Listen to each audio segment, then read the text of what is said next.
É isso. Belezura, meu povo. Então vamos lá. Aula passada, a gente deu início a uma nova forma de ver as coisas, né? Que era um paralelo com a questão de você ter um fenômeno ondulatório podendo ser interpretado também como um fenômeno de corpúsculos, né? De partículas, onde a radiação eletromagnética, então, do ponto de vista coletivo, ela era vista do ponto de vista individual como fótons, então pequenos pacotes de energia que são entregues para a matéria, e a matéria, por sua vez, ela, do ponto de vista macroscópico, ela vai ter um comportamento corpuscular, mas quando você entra lá no zoom da matéria, quando você vai lá para as dimensões das escalas microscópicas, esses caras já deixam de se comportar como corpúsculos, e sim como ondas, né? Aí a gente falou um pouquinho da dualidade, onda-partícula, descobrimos como calcular o comprimento de onda da onda associada ao elétron, por exemplo, né?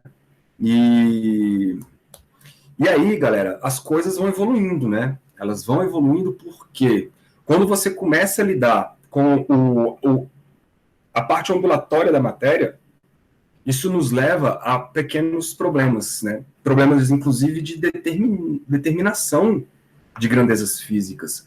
Vocês viram que o simples fato lá daquele experimento de dupla fenda, ele já é um experimento em que quebra toda a nossa previsão determinística da posição e do futuro, da evolução, da trajetória de algum tipo de elétron. É difícil até de falar em trajetória quando você considera o elétron como sendo uma partícula, ou uma onda. Muito bem, hoje a gente vai evoluir um pouquinho essa história, e a gente vai tentar explicar, entrar na ideia do Bohr. O Bohr, quando ele formulou a questão que explicava ali o átomo de hidrogênio, ele estava buscando apenas uma explicação para a questão do átomo ser estável e a questão dos espectros de emissão e absorção dos gases. Então vamos lá com calma aqui, ó.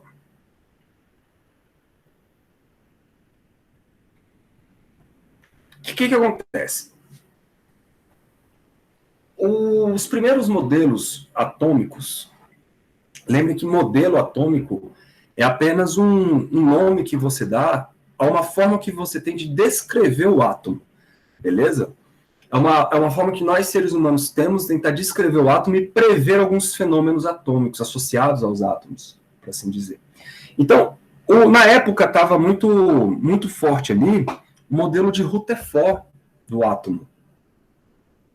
Tudo bem? O modelo de Rutherford, se eu não me engano,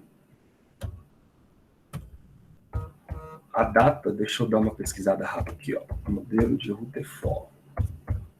Onde ter computador na frente é isso, né?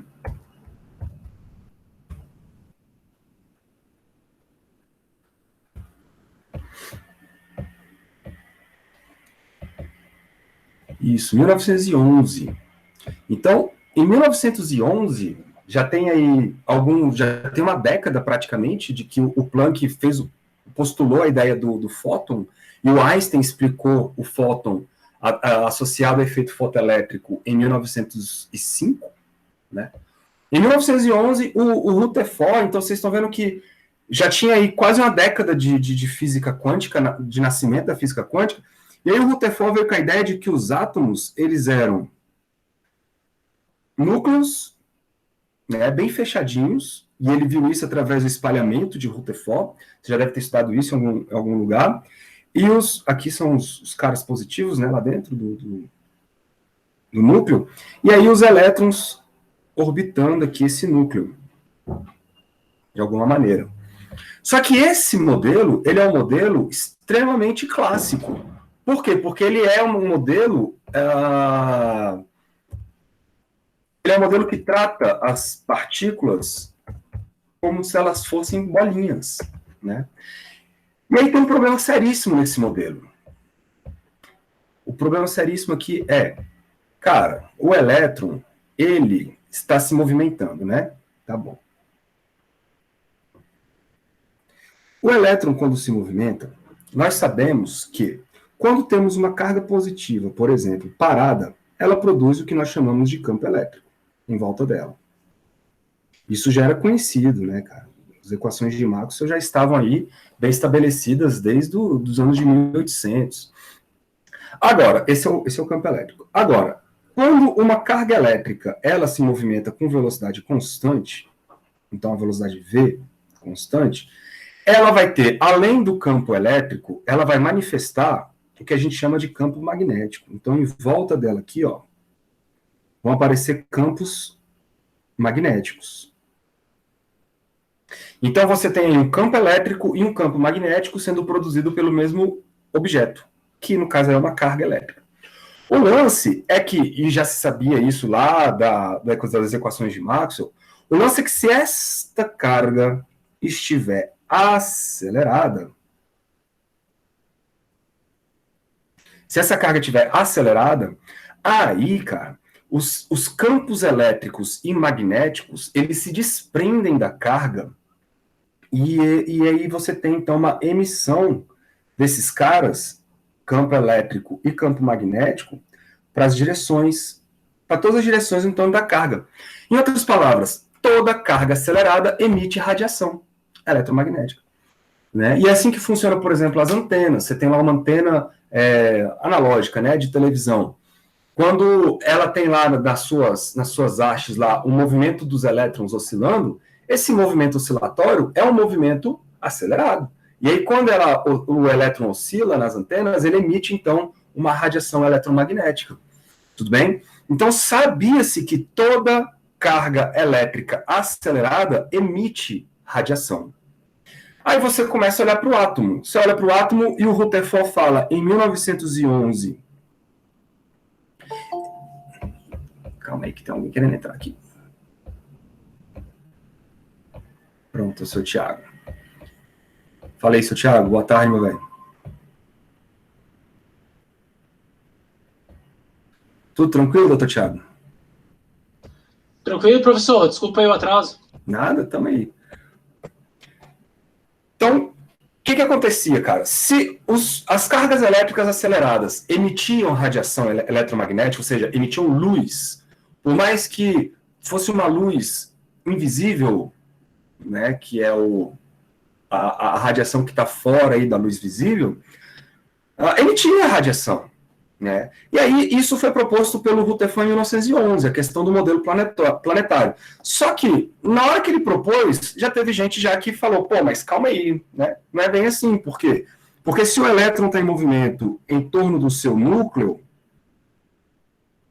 esse movimento circular é um movimento acelerado. Automaticamente ele é um movimento acelerado.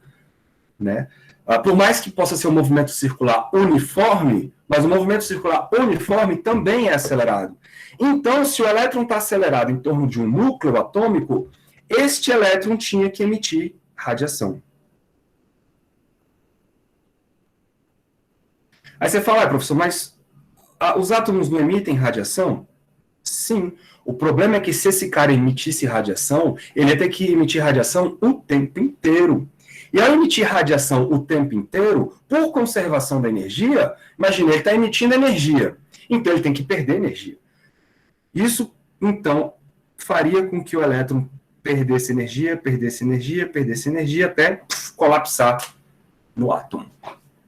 Ou seja, o átomo de Rutherford, ele é um átomo que justifica os experimentos dele em 1910, né, para ele propor em 1911, que é aquele experimento, não sei se vocês já ouviram falar, da folha, eu acho que tem ele bem aqui, ó, da folha de ouro, né?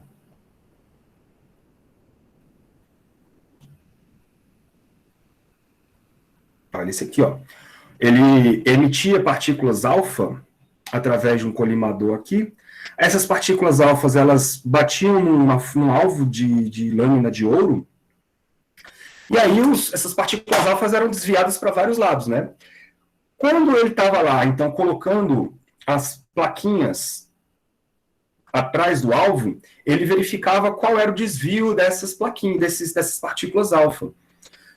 E aí, um belo dia, ele pensou assim, porra, E se eu colocar uma plaquinha atrás do alvo? Ou seja, uma plaquinha aqui, ó. Eu não consigo riscar, não.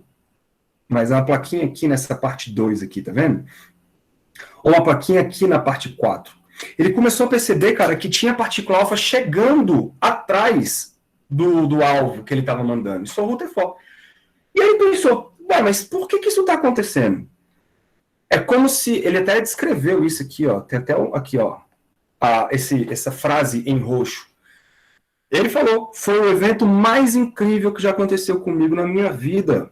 Foi quase tão incrível como se você tivesse atirado uma concha de 35 centímetros e um pedaço de papel e ela retornasse e atingisse você. Então, o cara estava arremessando partículas alfa muito pesadas numa lâmina fina de ouro e ele não esperava jamais que existiriam partículas alfa retornando. E aí, qual foi a explicação do Rutherford? Ora, o átomo, então, não pode ser igual o Thomson estava falando, né? Porque aí você tem aqui a explicação da letra A, ó. O modelo de Thomson, você tinha lá apenas uma partícula, né? Uma parte carregada positivamente, aí a partícula alfa não teria como ela voltar da forma que estava explícita no modelo atômico. Então, se fosse voltar, várias delas iam voltar porque o núcleo seria maior. Quando o Rutherford viu essa experiência, ela falou assim, olha, bicho, só tem explicação. Várias partículas alfa são espalhadas, então elas passam perto de algo muito massivo, e algumas poucas vão dar o azar ou a sorte de colidir em cima do núcleo. Só que o núcleo ele é muito pequeno. Por quê? Porque eu consigo calcular a seção de choque aí, e esse espalhamento me diz que a probabilidade da partícula alfa ser repelida para trás é muito baixa. Então esse núcleo tem que ser muito pequeno. E aí ele conseguiu criar o tal do modelo de Rutherford, que explicava essa historinha das partículas alfas estarem rebatendo e ricocheteando para trás. Só que isso, cara, criou um problema. Por quê? Porque sabíamos que as cargas aceleradas, elas emitem radiação. Então o elétron ali girando em torno do núcleo, ele emitiria radiação continuamente, né? E aí, à medida que ele emitia radiação, ele iria cair e colapsar no núcleo. Ora, nós não vemos nada colapsando na natureza. Os átomos são estáveis. Ah, professor, mas não tem átomos instáveis? Sim. Mas os átomos, por exemplo, o átomo que não são radioativos, eles têm um tempo de vida tão longo, mas tão longo que passa da nossa existência. Então a gente chama esses caras de estáveis. Então eles podem não estar emitindo radiação. Então como que pode existir um elétron rodopiando em torno de um átomo, em torno do núcleo, se ele não está emitindo radiação? Então já começou a acender uma pulguinha atrás da orelha na galera da época. Então o átomo de Rutherford tem um erro. Qual é o erro? Ora, o elétron não pode estar dessa maneira, já que o átomo não está emitindo radiação continuamente, e logo ele não está colapsando. Porque lembrem-se, galera, a física, ela precisa explicar fenômenos naturais. Se você cria um modelo que explica algum fenômeno e não explica outro, o seu modelo tem algum problema. Ou ele precisa ser complementado, ou ele precisa ser trocado. Tudo bem? Isso é o grande esquema da ciência, né, cara? Você tem ali um modelo que explica uma parte. Se esse modelo explica algumas partes, beleza, ele é bom. Mas como ele deixa de explicar outras, aí ele precisa ser trocado. Então o modelo de Rutherford, ele é abandonado ali em 1913, mais ou menos, 2 anos depois, cara, quando o Bohr veio com a ideia de um outro tipo de modelo. Percebam que foi trocado para o modelo de Bohr, pelo de Rutherford, só que aí o modelo de Bohr também tinha seus problemas, né? Mas ele resolvia coisas que o Rutherford tinha. Mas aí também criou-se outros problemas.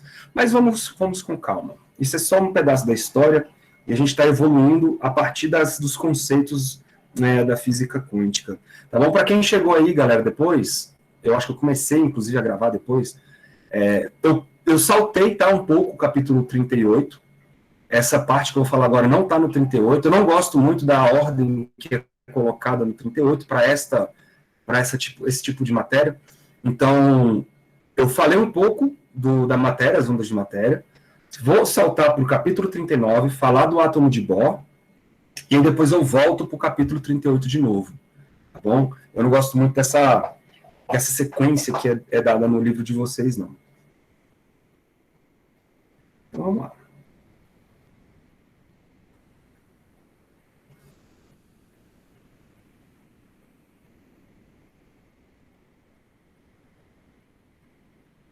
Então, nós vamos agora passar para o modelo atômico conhecido como o átomo de Bohr.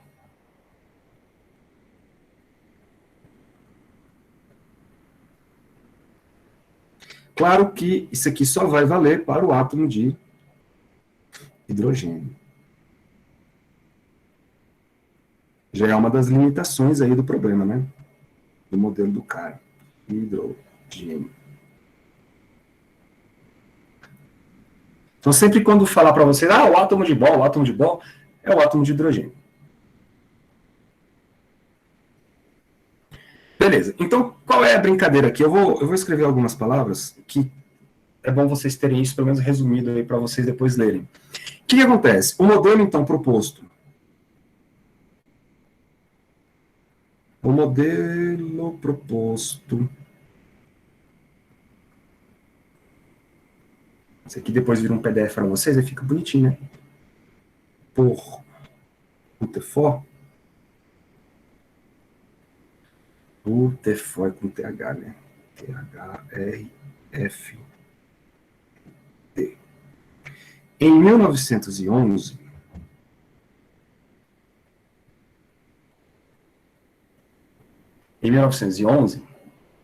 não explicava, não tem vídeo aqui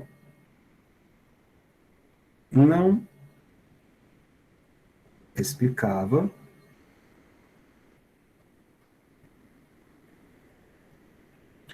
a estabilidade dos átomos, né? Aparentemente eles são estáveis.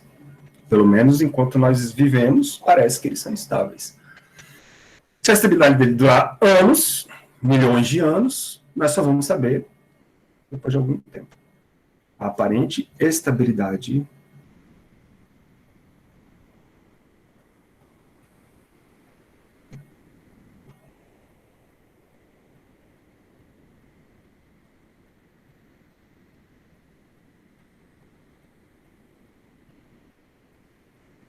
dos átomos.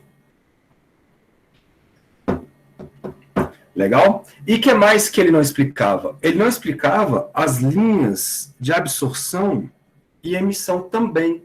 Então, eu vou mostrar para vocês o que são as linhas de absorção e emissão jazinho. Outro problema do átomo de Rutherford era, e da física da época, né? As linhas espectrais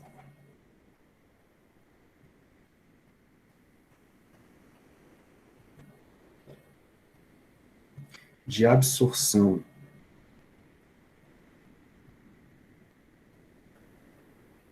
e emissão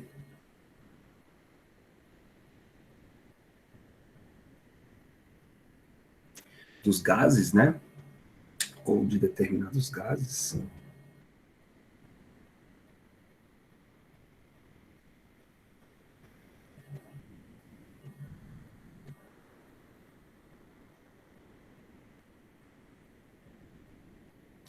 Determinados gases não tinham explicação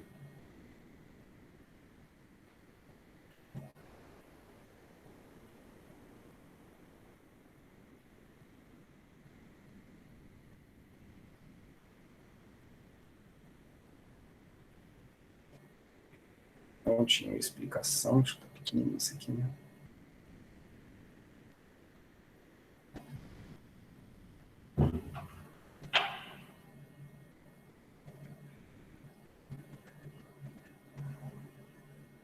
Não tinha explicação, utilizando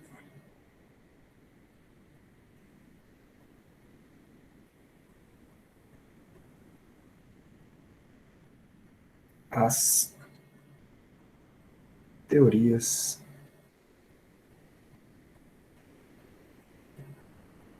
físicas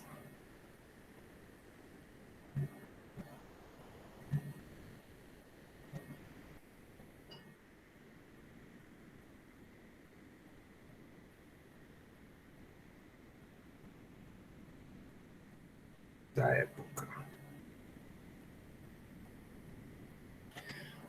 A época que eu estou me referindo é a época ali do comecinho da década de 10, dos anos de 1900. Beleza? Então, o que são essas linhas de emissão e absorção? São esses caras aqui, ó. Acabei de pegar essa figurinha, ela vai estar aqui. Então, olha que coisinha mais interessante, cara. Tu tinha aqui uma fonte de luz branca, e aí você sabe que a fonte de luz branca ela é composta pelas radiações, né, as outras radiações, outros comprimentos de onda. E aí você pega essa fonte de luz branca e faz ela passar por um espelho. Esse espelho vai redirecionar uma parte da luz branca para cá, por exemplo, para cima, e a outra parte continua nessa direção. A parte que vai para cima, ela não passa por absolutamente nada, vai rebater em outro espelho, e aí vai bater aqui numa rede, que é como é que fala? É um alvo onde você vai conseguir medir os comprimentos de onda que chegam lá. Obviamente, todos os comprimentos de ondas estão chegando, né? Porque a luz branca é a composição de todos os comprimentos de onda. Então, percebam que aí você vai ter com um espectro que a gente chama de espectro contínuo, beleza? Desde o vermelho até o violeta, todas as cores estão presentes lá. O lance é que, quando esse feixe de luz branca passava por um recipiente de gás, e aí qualquer tipo de gás aqui, e depois desse caminho era colocado um alvo para a gente recolher aí e medir os comprimentos de onda que chegam, inacreditavelmente, alguns comprimentos de onda estavam faltando. Então, quando eles olhavam lá o espectro dessa luz que passou por esse gás específico, começou a ver que faltavam esses comprimentos de onda aqui, ó. Esses comprimentos de onda, eles eram ausentes. E aí, o que acontecia? A única explicação era, ora, o gás absorveu a frequência ou a radiação desse tipo de comprimento de onda, do comprimento de onda específico dessa radiação.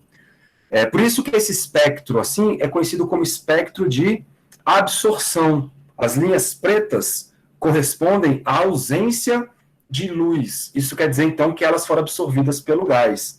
Tá? O espectro contrário, que é quando você pega esse gás aí, por exemplo, e faz ele emitir luz, aí ele só emite nessa faixa aqui, ó, nessas faixas de comprimento de onda. O resto tudo é escuro. Aí isso é conhecido como espectro de emissão, tudo bem? Mas vejam que são os mesmos comprimentos de onda que são absorvidos pelo gás, são os mesmos comprimentos de onda que são emitidos quando você esquenta o gás. Faz sentido? E isso, galera, não tinha explicação com as teorias da física da época. Não tinha nenhuma explicação. Existiam algumas previsões teóricas, existiam algumas previsões matemáticas, da galera pegar assim, gás de hidrogênio. Eu consigo fazer uma conta para prever esse comprimento de onda aqui, esses comprimentos de onda. Mas não conseguia para outros comprimentos de onda. Enfim. A gente vai falar disso jazinho. Tudo bem? Então, esse aí era o espectro de emissão e absorção dos gases. Isso não tinha explicação com a física da época. Aí o Bohr, ele foi um cara esperto. Ele foi um cara esperto e pensou assim, olha, já que eu não estou vendo a matéria se colapsando, então os átomos são estáveis, então eu vou considerar, é claro que eu estou fazendo aqui um processo contrário, tá? Ele veio fazendo outras coisas e depois chegou nessa conclusão. Eu vou sair das conclusões e chegar nas outras coisas. Então, o pensamento é, se a matéria é estável, ela não colapsa, isso quer dizer, então, que as órbitas, elas não emitem radiação. Mas por que elas não emitem radiação?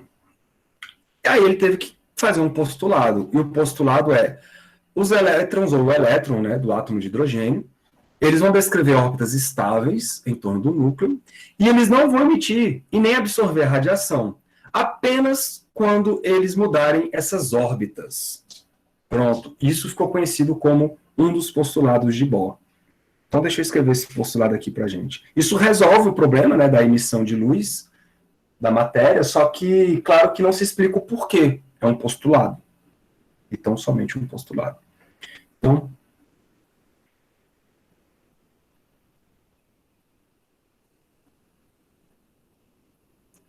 postulados de Bohr.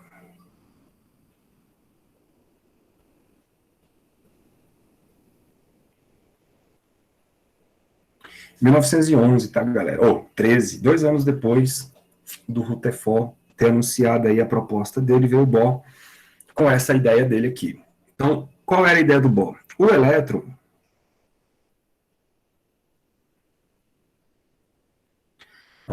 do átomo de hidrogênio, né? A gente está falando agora do átomo de hidrogênio especificamente. Átomo é acento aqui.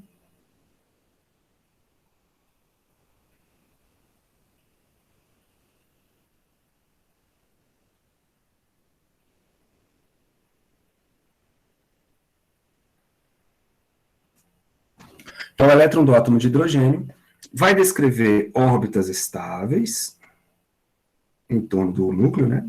Ele descreve órbitas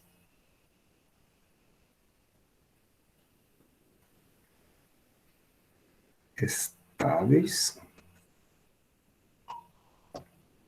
órbitas estáveis em torno do núcleo.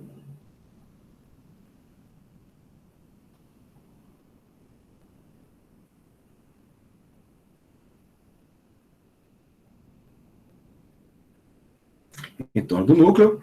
E aí, ele só vai emitir radiação ou absorver radiação se ele mudar essa órbita. Então, eu vou continuar aqui, ó, apenas emitindo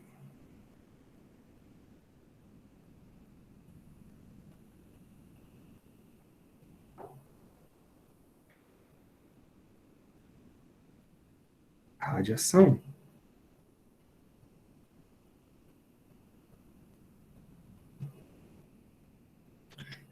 Ou absorvendo, né? Então, emitindo ou absorvendo.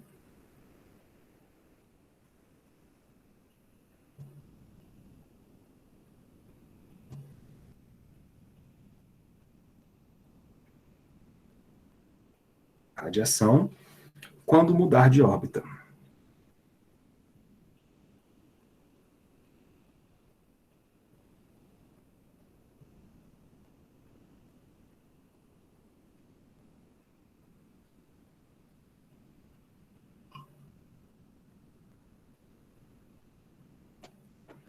Pronto.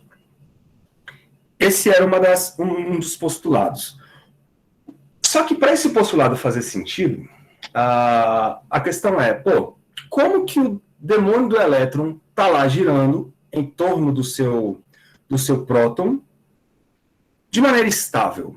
O que significa ter essa maneira estável? E aí algumas ideias foram batendo nele, uma delas foi a questão do momento angular, né? E aí lembrem-se que já estava na moda a questão da constante de Planck, aquela H. E se você pensar bem, a constante de Planck H, ela tem unidades de joules por segundo. Só que joule por segundo, galera, joule por segundo, pensem comigo, joule por segundo, isso é Newton vezes metro, vezes segundo. Né? Joule é Newton vezes metro. E Newton vezes metro, você pode colocar isso aqui como sendo massa vezes aceleração, né? Então ficaria quilo vezes metro por segundo ao quadrado. Newton vezes metro por segundo ao quadrado, isso é massa vezes aceleração, vezes metro vezes segundo. Não é isso?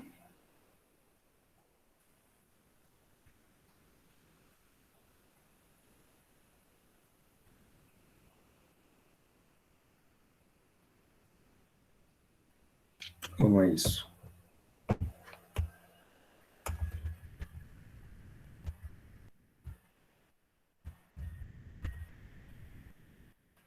Constante de Planck, Joule vezes segundo? Agora fiquei na dúvida.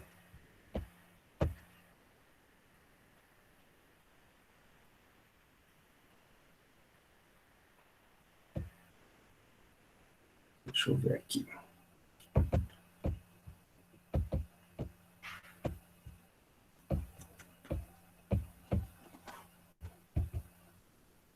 Joule vezes segundo. Então, esse aqui vai dar aquilo. Foi mal, é isso mesmo. Tô viajando.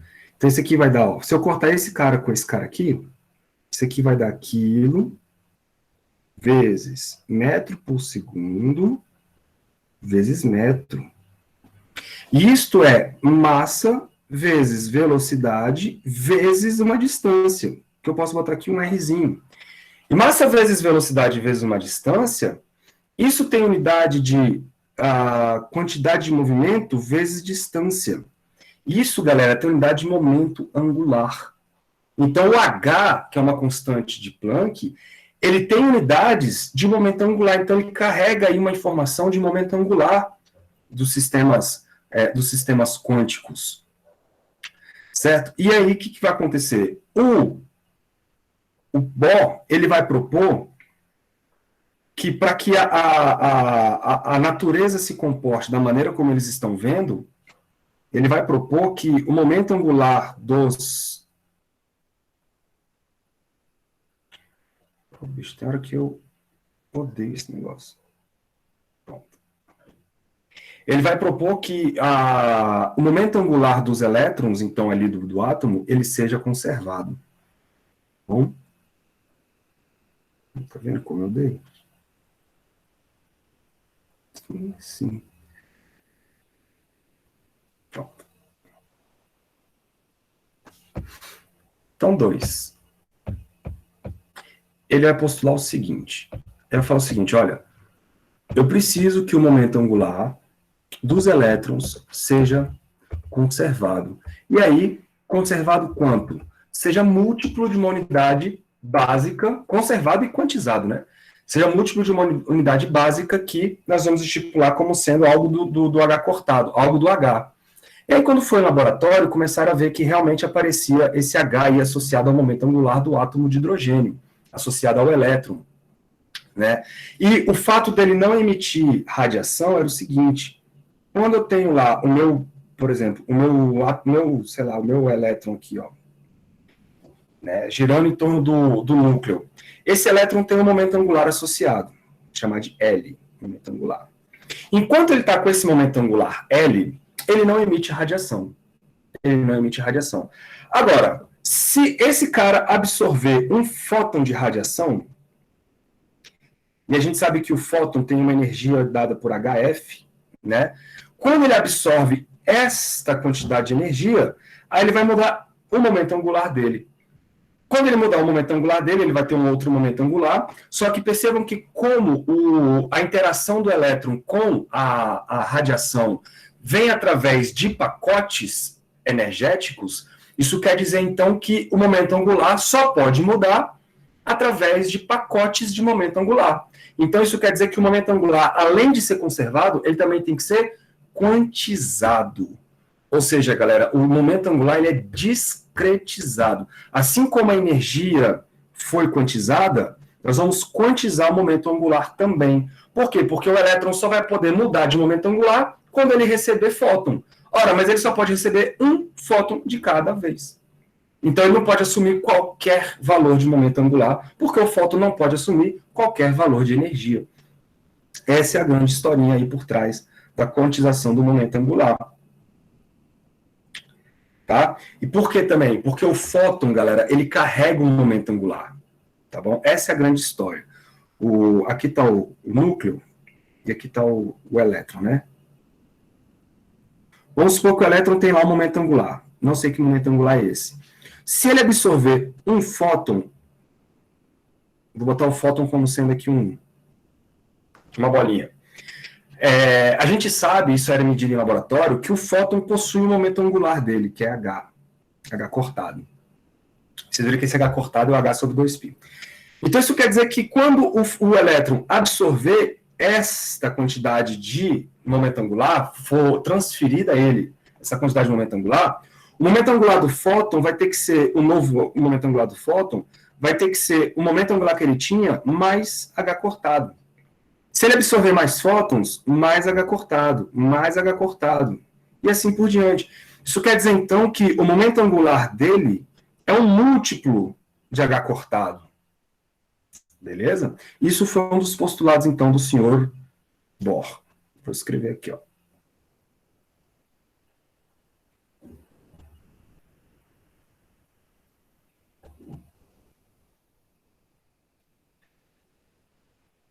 Um momento.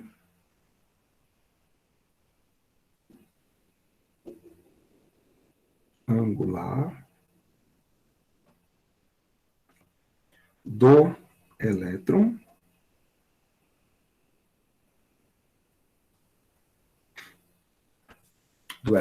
é quantizado.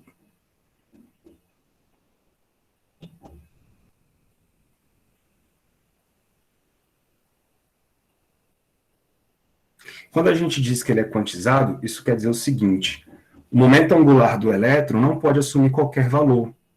Ele só pode assumir um valor múltiplo do H cortado. E o H cortado é aquele que vocês conhecem, H dividido por 2π. E aí esse N, ele é um número inteiro que vai de 1 até um número qualquer infinito, desde que seja inteiro.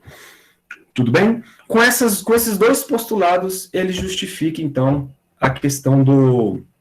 Não, esse modelo não fala dos spins. O spin só vai entrar aqui um pouco lá na frente. Esse modelo ainda não consegue entrar no meio dos spins, não.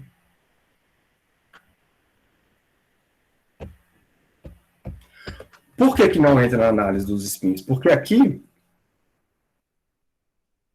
essa análise que nós estamos fazendo ainda não é uma análise puramente quântica. Não é. Porque, na verdade, o que o Bohr fez? Ele tirou da cartola essas ideias para justificar a natureza, né? Aí depois é que você vai atrás do porquê que essas coisas são assim. É igual o Planck. O Planck, ele fez um postulado para a radiação emitida dos objetos, né? Ele falou, olha, a radiação é múltiplo de uma constante H. Só que ele fez isso apenas para justificar um fato experimental, que era a radiação do corpo negro, que inclusive nós vamos ver semana que vem de uma maneira mais completa. Aí depois é que você postula, para justificar uma coisa que é natural, é que você tenta entender por que é daquele jeito. Só que primeiro vem com os postulados, e depois você tenta entender o que está acontecendo. Aqui, o que o Bohr fez? Ele postulou, esses postulados explicam os experimentos, os fenômenos, né? E com esses postulados a gente consegue fazer algumas análises. Por exemplo, a gente consegue fazer uma análise onde eu posso misturar coisas da física clássica com coisas da física nova, né? E aí, essa física nova ainda não tinha o nome de física quântica, então a gente vai chamar isso aqui de análise semiclássica.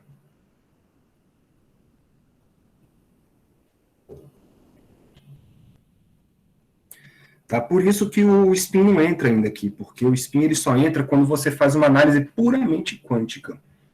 Aqui ainda é uma transição, a gente está tentando pegar coisas novas e conectando com coisas antigas. Então, o que é mais clássico do que você olhar para a lei de Newton, né, velho?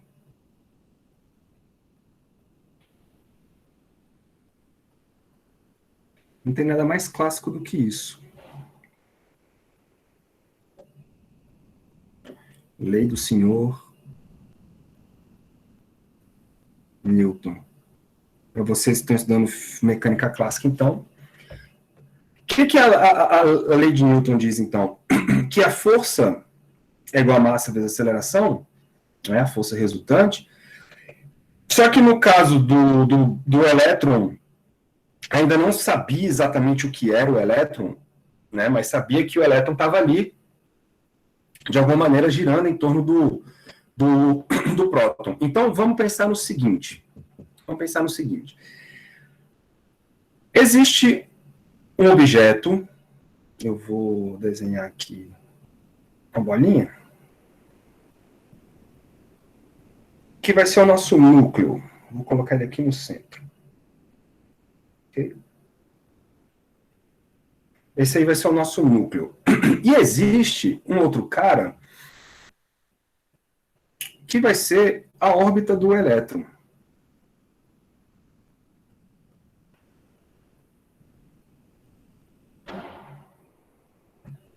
Deixa eu dar uma afinada aqui.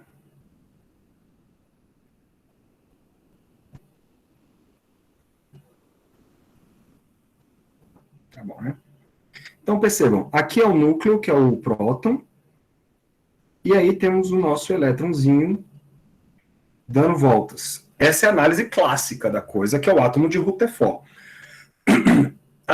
Esse elétron, então, ele vai ter uma velocidade, deixa eu colocar aqui a velocidade dele.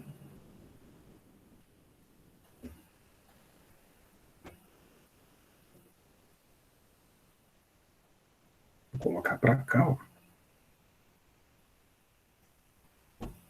Então, vocês estão vendo que isso aqui é uma análise puramente clássica, né, galera? Vai ter uma velocidade para cá. Vamos colocar aqui também o vetor posição, centralizando a origem no próton. O que eu quero aqui? Eu quero você de outra cor. Então, vou botar aqui, ó, o vetor posição, que é o vetor R. Não é isso? E com isso, nós podemos também definir o momento angular. O momento angular, a gente sabe que é o produto vetorial de R com P. R vetor P, que é R com V, né, a direção. Que vai ser um cara perpendicular de acordo com a regra da mão direita aí do produto vetorial. Então, deixa eu botar outra cor para representar esse cara. Vou botar aqui, ó, de roxinho. Então, são três vetores importantes. O momento angular do átomo, definido pelo momento angular do elétron, né? O elétron que está girando aí. Então, vamos aqui, ó. Eu tenho o momento angular, que é esse cara. Eu tenho o vetor R, que é posição, e eu tenho a velocidade.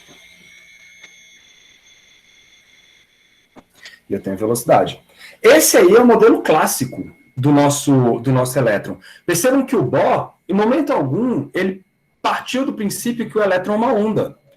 Em momento algum ele fez isso. Inclusive, essa história de que o elétron é uma onda só veio depois, tá? Para vocês não acharem que eu estou fazendo em ordem cronológica, não estou, não. A ideia do elétron como onda veio depois. Tá? Aqui, em mais ou menos 10 anos depois, praticamente. Quase 10 anos depois.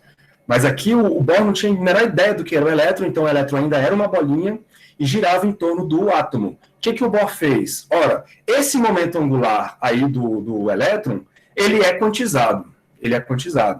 E a força que age sobre o elétron é a força elétrica.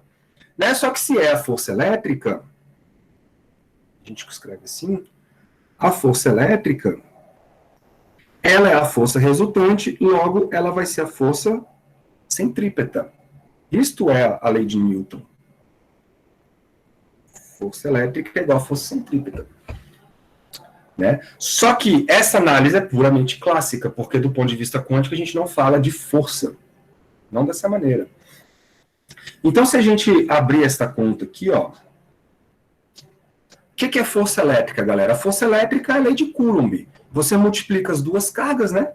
Então fica Q1 vezes Q2, que vai dar, então, E vezes E, que dá E ao quadrado, sobre 4π ε0 vezes a distância ao quadrado. Isso tudo tem que ser igual à força centrípeta. Alguém aí lembra qual é a equação da força centrípeta?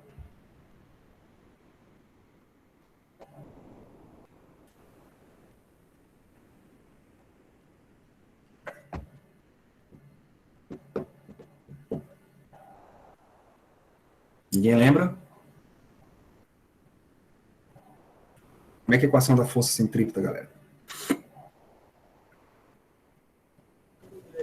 mv quadrado sobre r.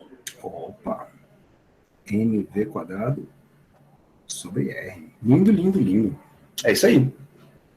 Bom, aqui eu vou fazer o seguinte, eu vou cancelar esse r com esse r, e aí eu vou ter a relação que mv quadrado vai ser igual a t ao quadrado sobre 4π ε0r, e eu vou guardar essa equação, vou chamar de 1, porque nós vamos usar ela já já. Já já. Bom, essa então é a minha análise clássica. Vamos agora juntar com a ideia do momento angular. Eu fiz de verde, não foi aqui a letra? Foi de azulzinho. Então, esse azulzinho aqui, ó.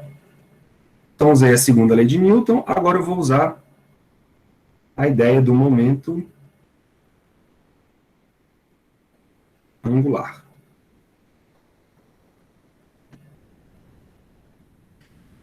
Quais são as equações que eu conheço do momento angular? Bom, a gente sabe que o momento angular é R vetor P. Beleza? O momento angular L, né? R vetor P. E acabamos de fazer um postulado em que o momento angular do elétron vai ser um múltiplo de um cara chamado H cortado. Tudo bem. O que é R vetor P, galera? R vetor P, o módulo disso vai ser R vezes P vezes o seno de θ, não é isso? Só que percebam que o seno de θ, o seno é o ângulo entre o R e o P. Olhem para o desenho lá atrás, o clássico. O P está na direção da velocidade, não é isso? E esse ângulo formado pelos dois bichinhos aqui, ó, é o ângulo de 90 graus. Então, ele vai ter um seno de 90 graus, porque a velocidade ela é tangente à trajetória, não é isso? Então, nós vamos ter um ângulo de 90 graus e o momento angular vai ser apenas R vezes P. Ou, já vamos adiantar nossa vida aqui, ó.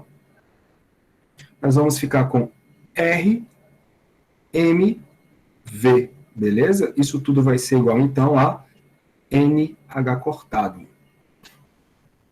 Perceberam o que aconteceu, né? Então, RMV é o momento angular clássico, NH cortado é o momento angular quântico. Então, aqui a gente fez uma conexão entre as duas áreas da física de maneira forçada. Vocês estão vendo que eu estou forçando as coisas, né? A gente postula o momento angular e fala, tá, e como é que era o momento angular clássico? Ah, era assim. Bom, se o momento angular é os dois, então vamos juntar os dois. Por isso que isso aqui é chamado de análise semiclássica, porque eu estou usando ideias novas com ideias antigas. Se a gente isolar a velocidade aqui, eu encontro que a velocidade vai ser dada por N, H cortado, sobre R vezes M, né?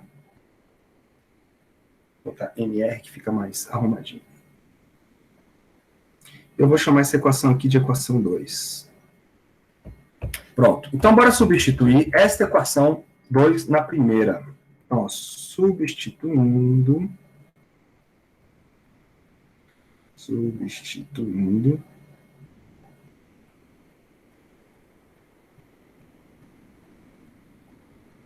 a equação 2 na equação 1,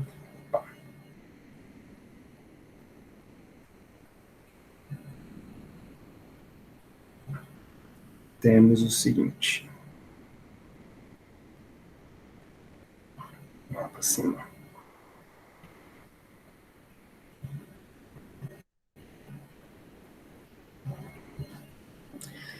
Então, vamos ver. Do lado esquerdo, eu tenho mvh quadrado, ou mv quadrado, e no lugar do v quadrado vai entrar a equação 2. Então, vamos ver aqui o que vai acontecer. Ó.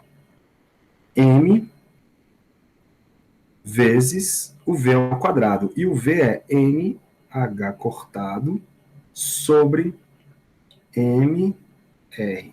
Tudo isso ficou ao quadrado. e o lado de lá não mudou, ficou e quadrado sobre 4π epsilon zero vezes 1r aqui, ó, ao quadrado. Legal, né? Bom, se você cancelar aí algumas coisinhas, vamos isolar esse r. Quando a gente isolar o r, percebam que aqui... Cadê? Aqui não tem quadrado, né? Aqui é... Esse r aqui vai embora, beleza? Vai sobrar um r lá. Esse m aqui vai embora também, vai sobrar um m aqui. Aí vamos fazer com calma. Vai ficar nh quadrado, h cortado ao quadrado, sobre m sem quadrado, porque eu cortei, r sem quadrado, porque eu cortei, igual a e h quadrado, 4π epsilon zero. Se vocês olharem o raio aqui, galera, vocês vão encontrar que o raio vai ser 4π, né, epsilon zero. Vou jogar ele para cá. 4π epsilon zero h cortado ao quadrado sobre o m e o e quadrado.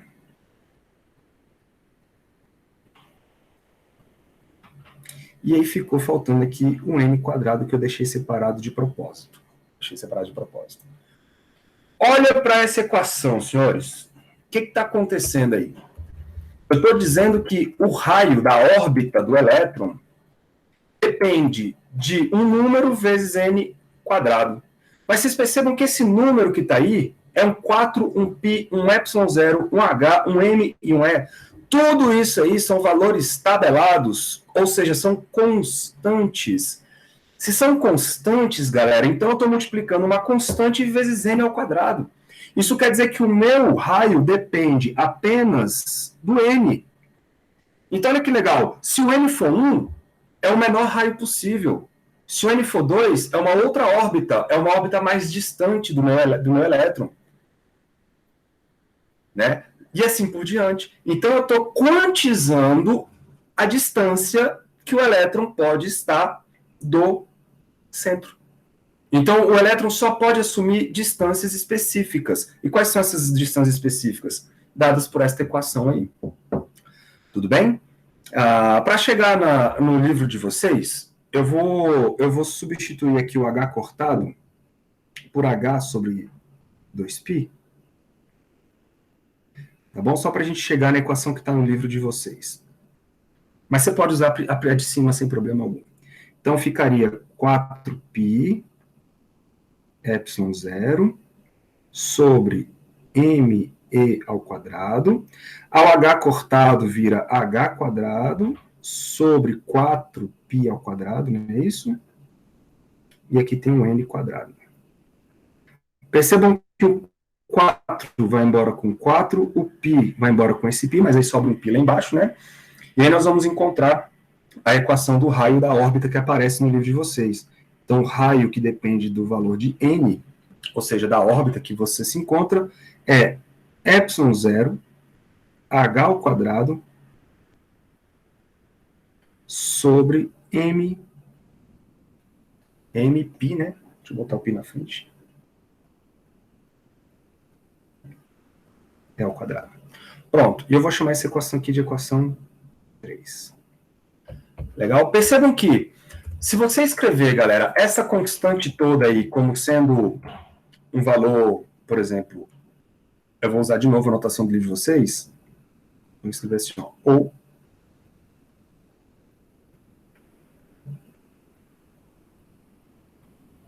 vou mudar de letra de novo, vou falar que o Rn depende de uma constante dada por A0 vezes n ao quadrado, beleza? Onde esse A0 vai ser a constante epsilon zero sobre m π t ao quadrado.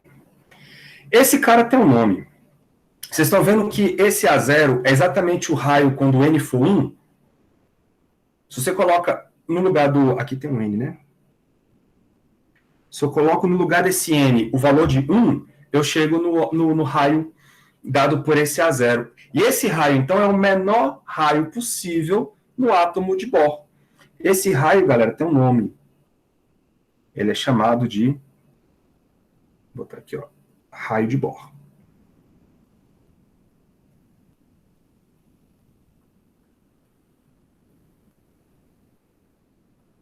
Então, o que ele é? Ele é a menor distância que o elétron pode estar do próton. É a menor distância que o elétron pode estar do próton. Bem? Então, percebam que a gente conseguiu quantizar o raio através do momento angular ser quantizado também. Isso quer dizer o seguinte, galera. Do ponto de vista físico, aqui está o núcleo, né, que é o próton. Aqui está o próton. Quando o elétron está no seu estado fundamental, ou seja, no n igual a 1, essa distância aqui é o A0. Agora, quando o seu elétron vai para o primeiro estado excitado, que é o n igual a 2, aí percebam que vai ter um n quadrado lá, e o 2 ao quadrado é 4, então fica 4 vezes A0. Então isso quer dizer que no estado excitado, primeiro estado excitado, a distância do elétron até o próton é 4 vezes maior, beleza? 4 vezes maior que o A0. E assim por diante, se você escolhe agora o outro estado, que é o n igual a 3, nós vamos ter aqui 9 vezes A0. Tá bom? Por isso que quanto maior o estado excitado, de acordo com o átomo de Bohr, mais longe vai estar o elétron. Então é como se estas regiões aqui, ó, as regiões entre, elas são proibidas para o elétron. Esta é a interpretação para o átomo de Bohr. Aí você fala, professor, então como é que o elétron pula de uma para outra? Se o elétron não pode passar pelo meio do caminho? Pois é, de acordo com a interpretação do Bohr, essas regiões são inacessíveis. Então, quando o elétron ele salta de um estado para outro, seria como ele desaparecesse aqui e aparecesse aqui. É o que eles chamavam de salto quântico, que depois isso foi extrapolado para outras coisas, né? Que não tem nada a ver. Mas aí, claro que isso aqui é um problema no átomo de Bohr, né? Como é que o elétron desaparece e aparece?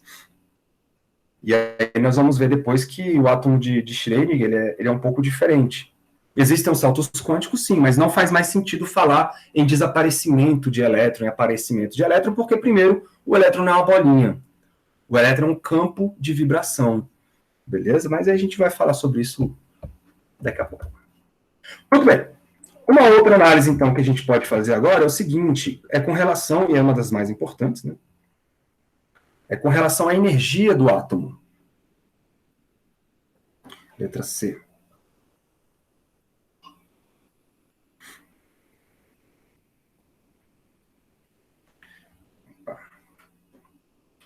Energia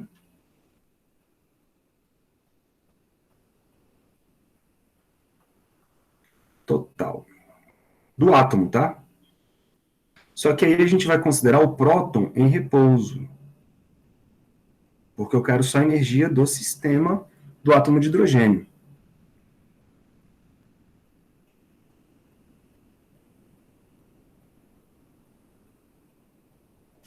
Próton em repouso. Como é que eu calculo a energia total de qualquer coisa? Basta somar, nesse caso aqui, né, a energia cinética mais a energia potencial. Mais energia potencial. Muito bem. E aqui, de novo, é uma análise clássica, né, quando a gente faz isso. mv² sobre 2, energia cinética, mais energia potencial, galera. Eu não sei se vocês vão lembrar, mas a energia potencial era dada por o produto da carga vezes o potencial. Né? Então, a carga aqui é o elétron e o potencial é o potencial causado pelo próton. Beleza? Como a carga do elétron é negativa, vai aparecer aqui um menos, então vou botar assim, ó, menos, aí fica o produto das duas cargas, E², né, sobre 4πε0R. Beleza? Que é a carga vezes o potencial. Agora, vamos à equação 1.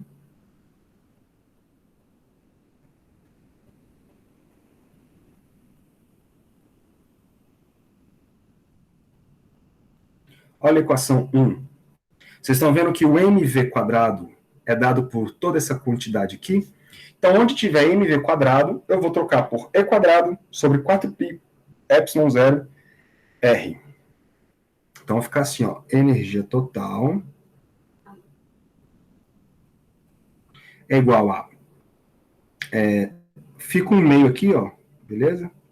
Vezes mv². E o mv² é e² sobre 4π ε0 r, e aí menos e²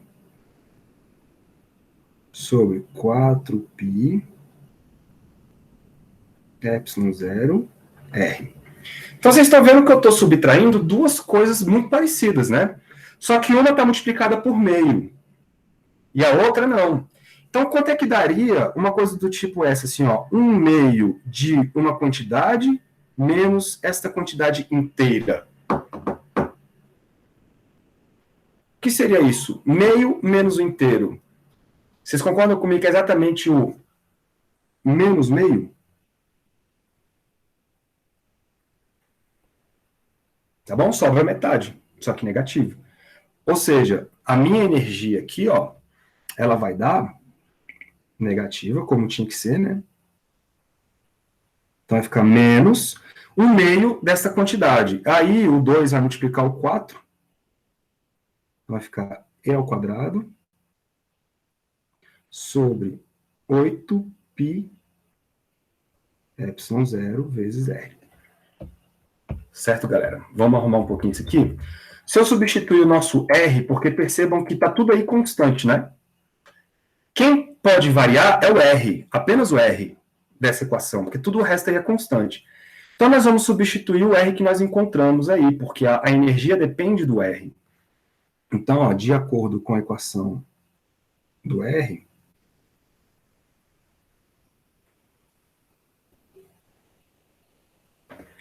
qual que é a equação do r? Aqui, a equação 3, tá vendo? Então, eu vou substituir no lugar do r esse valorzão todo aí. ε0, h². Então, de acordo com a equação 3, temos energia total igual a menos e ao quadrado sobre 8π ε0 vezes o r. O r era ε0, né? Posso botar assim, ó? O r vai, aqui vai ficar o ε0, cadê?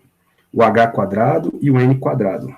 ε0, h sem cortar,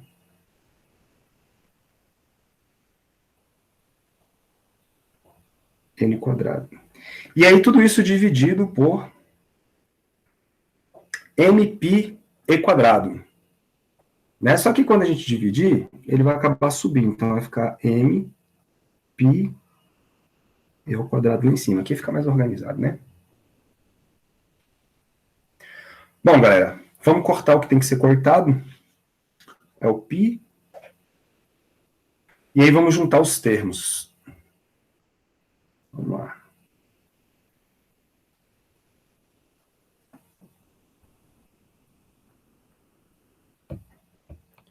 Minha energia total, então, vai ficar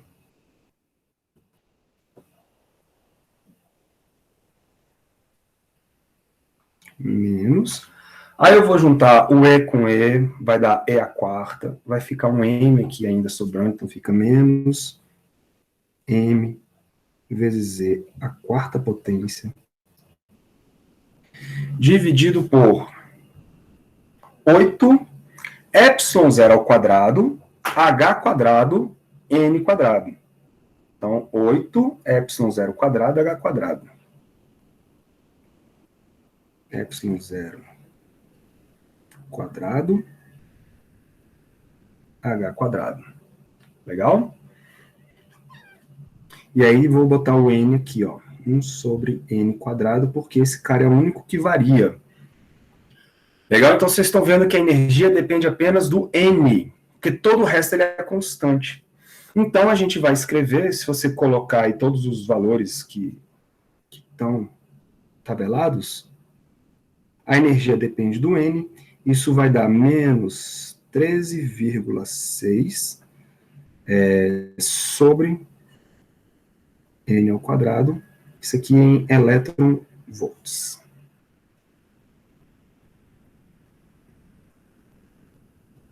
Então, essas são as energias do elétron dentro do átomo de hidrogênio. E isso, galera, é muito doido, porque isso aqui conseguiu justificar, por exemplo, o espectro de radiação e emissão de quem? Do gás hidrogênio. Por quê? Porque agora com isso aí eu consigo calcular os níveis de energia, porque, vamos lá, ó, vamos pegar aqui uma imagem, talvez ajude nossa vida. Aqui.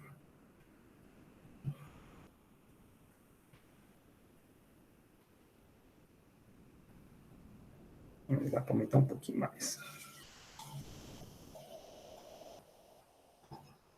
Então vamos entender o que está acontecendo. Quando o N for igual a 1, a energia vale menos 13,6. O N igual a 1 é o menor N possível. Beleza? Então essa é a menor energia possível. Então o que isso quer dizer? Que o 13,6, esse estado de energia aqui, ó, ele é conhecido como o estado fundamental.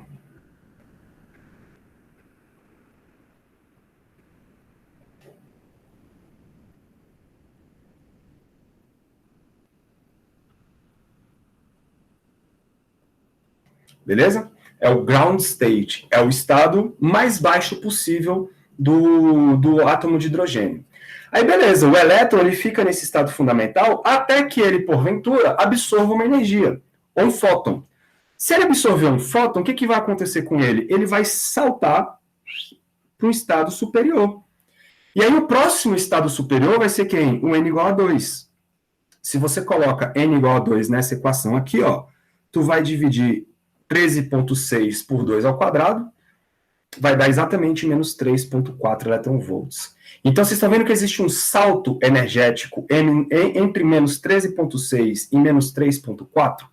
Esse salto energético é referente à energia que o fóton veio. Então, o elétron estava aqui nesse estado, arrumadinho. Aí vem um fóton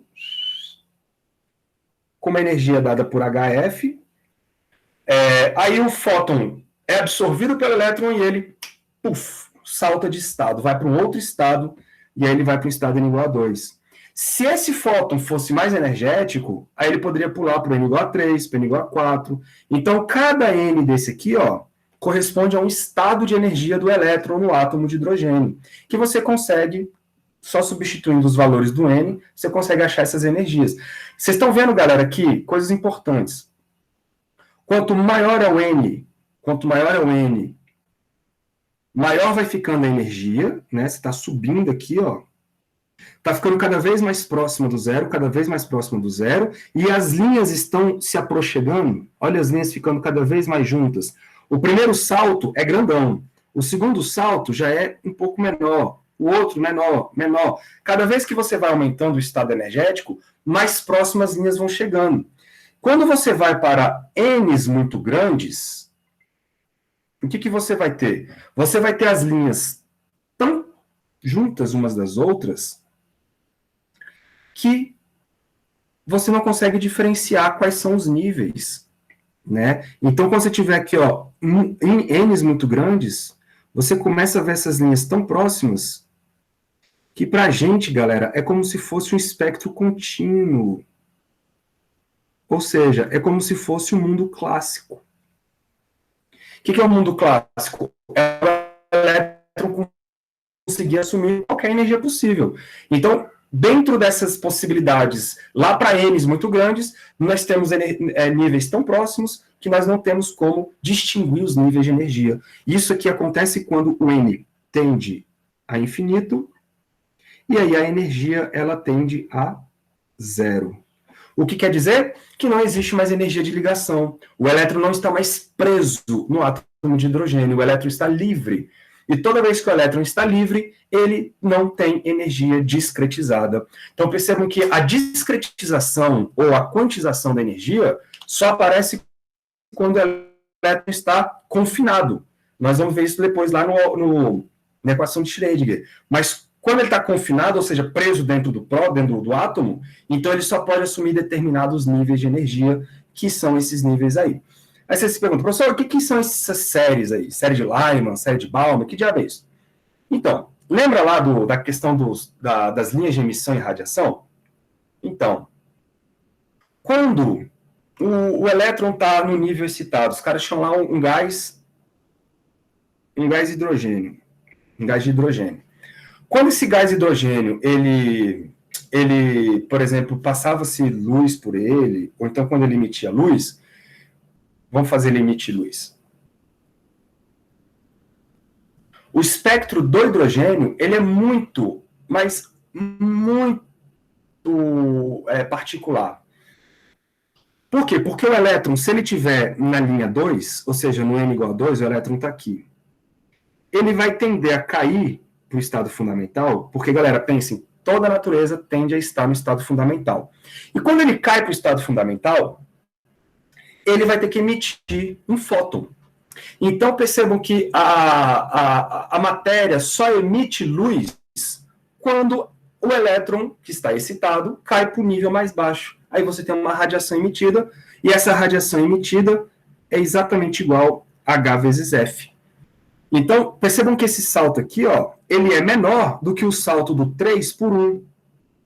Se você salta do 3 por 1, o salto de energia é maior, então o HF associado a isso é maior. Ora, se a energia é maior, então a frequência é maior. Então, cada salto desse, galera, corresponde a uma cor do espectro eletromagnético. Por isso que existem as linhas de emissão lá no espectro de emissão. Deixa eu voltar lá no desenho. Pega aqui, por exemplo, essa linha de emissão aqui, ó. Quando você tem esta linha aqui, por exemplo, da direita, esta linha da amarelinha, você tem duas, né? Você tem a da esquerda e a da direita. Cada uma delas corresponde a uma transição de desses níveis de energia, certo? Aí quando você pula para cá para o verdinho, já são outras transições entre dois níveis, e assim por diante. E aí dentro de laboratório, as pessoas conseguiam prever algumas linhas, muito bem. Quando olhava para o átomo de hidrogênio, eles sabiam prever, por exemplo, vamos supor que você quer o átomo de hidrogênio. Os caras conseguiam prever, por exemplo, essas aqui, ó. Os caras chegaram e falaram assim, ó, eu consigo calcular essas. Só que essas, quem calculou foi um cara chamado Palmer. Aí ficou conhecido como série de Palmer. Ah, beleza. Aí um outro cara lá, um espectroscopista dentro do laboratório, consegue calcular essas. Aí quem foi esse cara? Ah, foi um cara chamado Lyman, por exemplo. E essas aqui? Não, essas aqui quem calculou foi sei lá, outro nome que está lá. Então, cada uma dessas partes espectrais aí foi alguém que tentou calcular em laboratório, mas não se sabia por que tinha essas separações grandes entre as linhas. Daí que a gente chama essas linhas de série de Lyman, série de Balmer, chama de Balmer, né? Então, percebam que todas elas dão como estado final um dos níveis de energia. Quando o estado final for estado fundamental, todas as quedas do elétron de qualquer um desses níveis para baixo, para o chão, ficaram conhecidas então como série de Lyman. Quando caía para o segundo nível, foi a série de Balmer e assim sucessivamente. Tá bom? Agora, como é que era feito, como é que a gente faz esse cálculo, então? A gente faz assim, ó, que são a gente vai chamar de transição de estado. Deixa eu botar assim.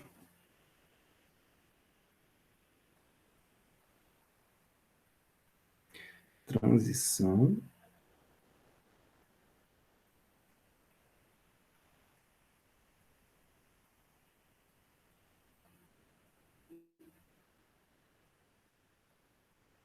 que seria a transição de estado? Seria você sair de um estado final e ir para um estado inicial. Toda vez que você sai de um estado final e vai para um estado inicial, você vai ter aí uma variação de energia. E o que seria isso? Seria a energia associada N ao estado final, vou botar assim, ó, por extenso, menos um EN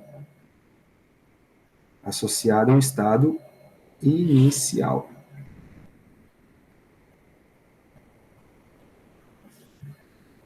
Tudo bem? Em outras palavras, vamos substituir a equação que nós encontramos ali, ó. O delta E vai ser, então, menos 13,6 elétron-volts dividido pelo N final ao quadrado, beleza? Menos, e aqui vai aparecer um outro menos, 13,6 sobre o N inicial ao quadrado. Certo, galerinha? Se eu botar o 13,6 em evidência, já vou botar até aqui de outra cor, ó.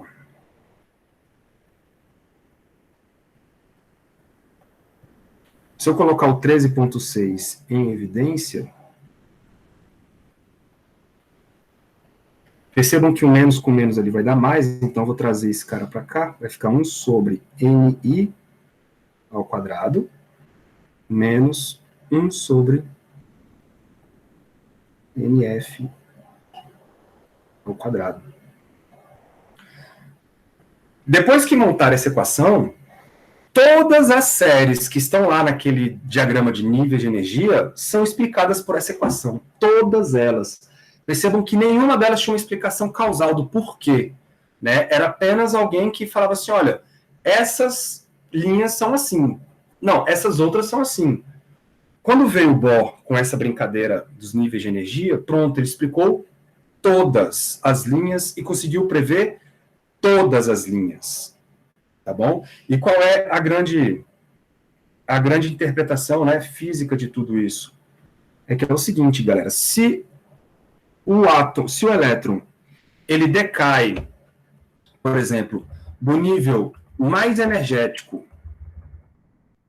menos energético, ou seja, do estado excitado para um estado mais baixo, de menos energia, nesse momento, o que ele faz? Ele emite um fóton, tá bom? E aí, quando você subtrai essas duas coisas, o delta E, ele fica positivo. Então, se você fizer essa conta e o delta E for positivo, isso significa o seguinte, que o N final, ele é maior do que o N inicial, ok? Ou seja, você está indo de um estado final, você está indo de um estado inicial grande para um estado final pequeno. Mentira, ao contrário. Você está indo de um estado final pequeno, estado inicial pequeno, para o estado final grande. Então, você está subindo no nível de energia. Tá bom? É isso que quer dizer o delta E positivo. Isso vai te dar a absorção de energia. Então, a absorção... Vou botar assim, ó, de fótons, né, cara? O que você está absorvendo são fótons.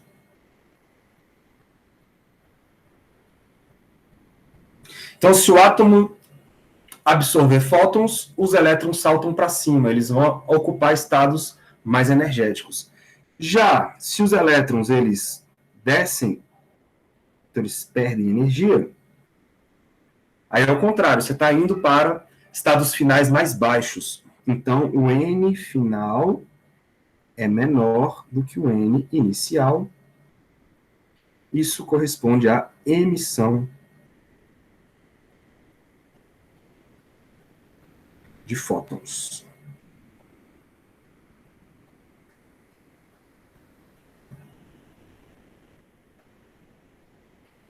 Certo, galera? Então, olha que legal. O Bohr propôs um modelo atômico que é limitado. Por quê? Porque ele só funciona para o hidrogênio. Tem alguns erros. Ele tem apenas uma análise que pode ser feita com a física clássica, né? Mas ele é um cara que explica muita coisa. Ele é um cara que consegue explicar os níveis de energia, e isso já é um ponto muito a favor para o Bohr naquele momento ali do século XX, né? Não só a física, mas a química também utiliza para explicar muitas coisas. Ah, sim, você estava falando lá dos postulados, né, eu acho.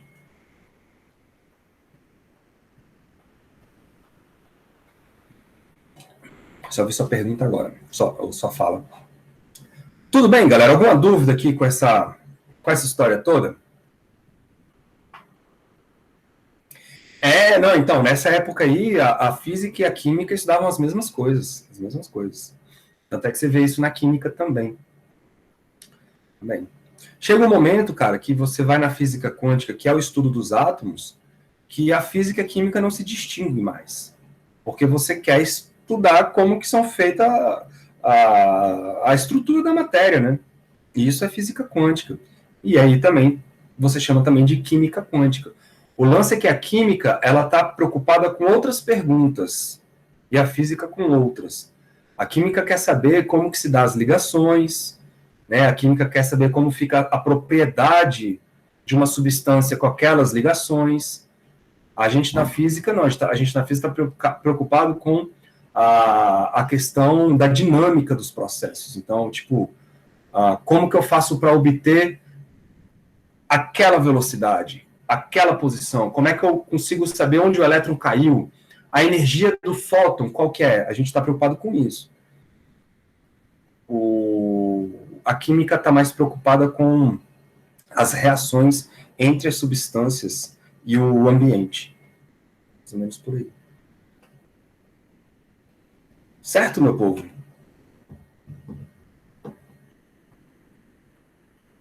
Curtiram aí a brincadeira de hoje?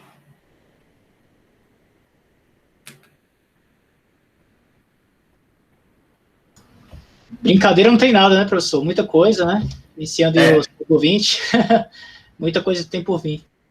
Muita coisa. Muita informação nova, exatamente. Muita informação nova. E aí é aquilo que eu estava falando, cara. Essas coisas novas você tem que ficar sempre lendo sobre, porque você só vai ver aqui. Né? Você não vai ver isso no noticiário. Então é bom fazer bastante exercício, ler livros sobre essas coisas novas, a história da ciência, a biografia dos próprios caras, é muito legal você ver como que era o contexto da época, isso é muito divertido. Então a gente vai fazer o seguinte, vou parar, tá? Vou até parar a gravação. Amanhã nós vamos resolver exercícios, tá bom?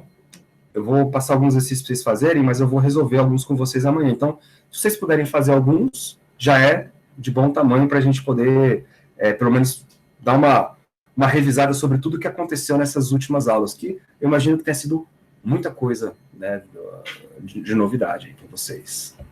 Então, deixa eu parar a gravação.